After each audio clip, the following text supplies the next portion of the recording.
Fred sans Omar, eh oui, c'est possible. Et quand Fred Testo incarne un premier rôle, ce n'est pas pour plaisanter.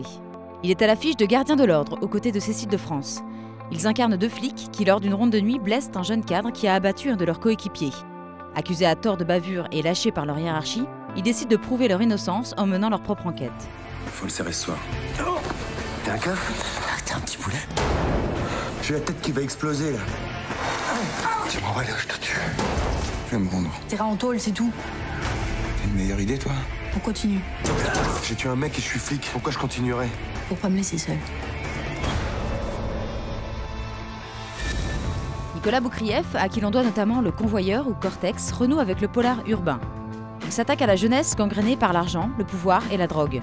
Sans tomber dans la chronique sociale, Gardien de l'Ordre rappelle qu'il existe d'autres formes de délinquance.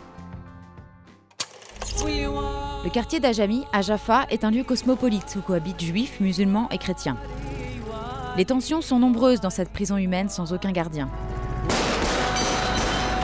Tout semble permis, trafic en tout genre, meurtre de sang-froid, règlement de compte. Dans cette histoire se croisent le destin de Nasri, Omar, Malek, Binge et Dando.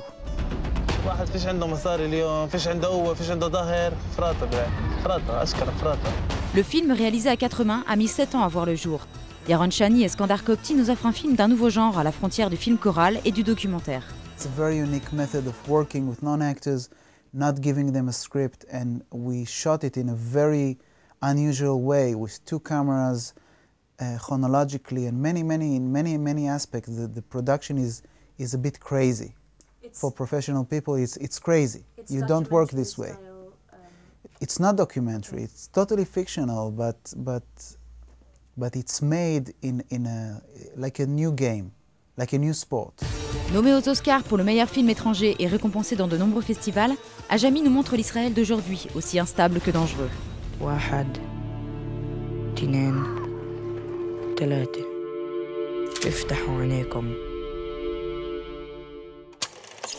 Colin Serrault avait déjà évoqué les dangers de la surconsommation en 1996 dans son film La Belle Verte.